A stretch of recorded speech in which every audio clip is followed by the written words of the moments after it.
Existe um certo governante que fala que é de Deus, que prega a verdade, que prega o amor, que ele fez várias coisas. Não sei se vocês ficaram sabendo. Teve umas que saíram aí que eu vou te contar agora. Teve um certo dia que esse governante chegou num lugar. Ele fala que tem muita corrupção e que ele não é corrupto. Ele chegou num lugar e acusou as pessoas que estavam ali de corrupção. E é uma atitude bem firme, né? Que aparentemente não é uma atitude de alguém que prega o amor. Ele até virou as mesas dos trabalhadores que ali estavam, bateu em cima das mercadorias e foi uma coisa muito séria, acusando aquelas pessoas de corrupção e dizendo, ele sempre disse que ele não é corrupto, mas que os outros são. Em um outro momento, esse mesmo governante, não sei também se vocês souberam disso, ele estava com seus apoiadores em uma situação e se levantou um problema muito grande, podemos chamar até de uma tempestade. E seus apoiadores ali desesperados e ele nem aí para eles, né? Na verdade, ele estava ali como se estivesse dormindo mesmo. E quando questionaram ele ainda repreendeu foi os apoiadores dele. Para você ter noção desse cara que fala em nome da verdade, diz que é de Deus, ele teve outra situação que o maior apoiador dele, um dos maiores, foi falar para ele, olha, vai dar tudo certo para você, nunca diga que você vai ser perseguido dessa forma. Ninguém entendeu na hora, virou para o cara e chamou o cara de diabo, se tu é o diabo. E esse cara fala em nome do amor. Ah, teve outra situação, o pior, toda a população passando numa situação muito difícil, esse cara tinha o poder de ajudar, né? E não se posicionou como a população esperava. Ele disse, não, vocês estão sofrendo aí essa situação, eu não vim para resolver isso, minhas coisas são outras. Você sabe de quem eu estou falando? Eu estou falando de Jesus. Jesus chegou no templo e saiu virando as mesas dos cambistas. Bateu com um chicote em cima delas, chamando-eles de corruptos, dizendo que eles estavam roubando a adoração. Jesus estava no barco com seus apoiadores, com seus discípulos, e uma tempestade começou e ele estava dormindo. Quando acordaram ele disse, vocês têm pouca fé demais. Repreendeu o mar e o mar acalmou. Depois Pedro chega para Jesus e diz, Senhor, não diga que você vai morrer crucificado. Ele diz, aparta-te de mim, Satanás, porque tu não cogita das coisas da terra e sim das coisas dos céus. E por último, o povo de Israel sofrendo nas mãos do Império Romano, aquela situação terrível. O povo queria porque queria que Jesus focasse numa reforma política e ele dizendo, gente, eu não vim aqui para resolver só isso, porque não tem só isso, o principal é o pecado é que tem que ser combatido e Jesus não fez nada para mudar, nada do que eles esperavam, para mudar a situação política de Israel nas mãos de Roma. Por que eu estou te contando isso? Por duas coisas. Primeiro, para te dizer que contra o mal tem que haver firmeza. Tem que haver firmeza. Quando a corrupção é escrachada, não dá para passar a mão na cabeça. E segundo, é muito fácil distorcer a imagem de uma pessoa, dependendo da maneira que eu falo dela. Entenda isso. Quando eu falei aqui dessa pessoa, você começou a construir a imagem de uma pessoa terrível. Eu estava falando de Jesus.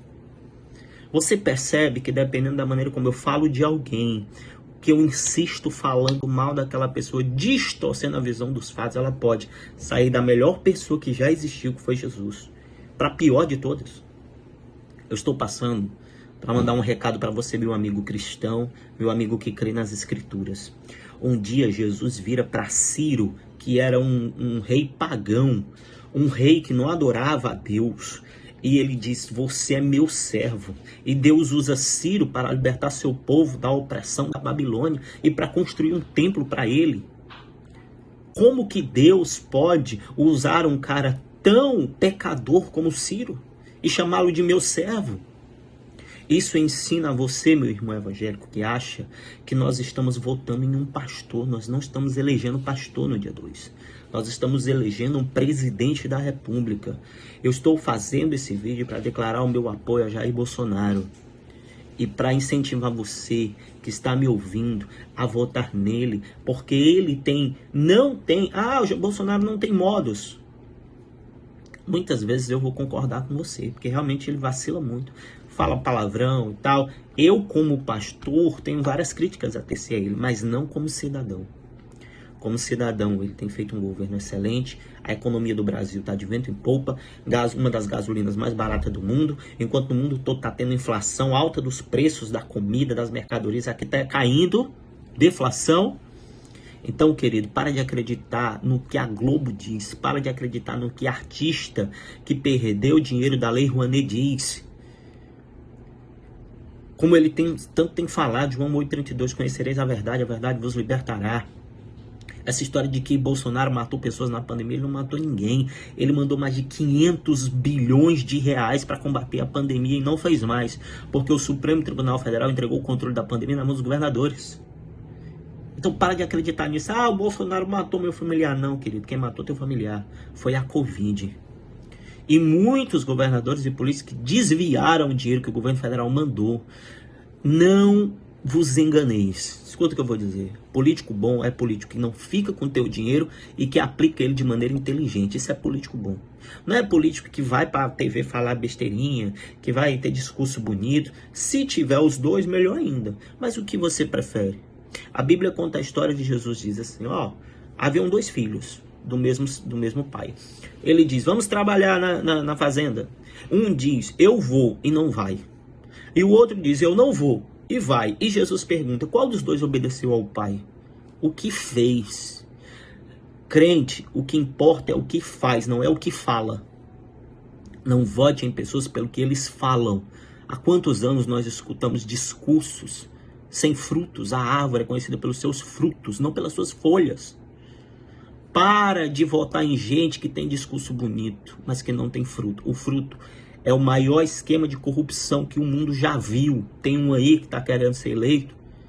O maior esquema de corrupção que o mundo já viu. Então crente não vota em candidato pelas folhas, mas pelos frutos. Veja o Brasil, vê o Bolsa Família, que agora é o Auxílio Brasil de R$600, saiu de 80 para 600, irmãos. Olha isso, economia de vento e popa, o real valorizando, milhões de empregos sendo criados. Não está melhor por causa da pandemia, afetou o mundo inteiro, mas vai melhorar. Então, dia 2, para de religiosidade, para de ser enganado por Rede Globo, por mídia. Para com isso, porque na maneira como falam de uma pessoa, ela pode ser a melhor de todas. Se a imprensa quiser acabar com ela, ela acaba. Você que é cristão, não vota em comunismo, não vota em partido que defende aborto, não vota em partido nem em candidato que defende ideologia de gênero, não vote em nada disso, senão você está indo contra os princípios da família. E se você se acovardar agora e disser, pois eu não vou votar em nenhum e nem no outro, você está ajudando o comunismo a se instaurar. Que Deus te abençoe. E dia 2, vote 22, Jair Bolsonaro.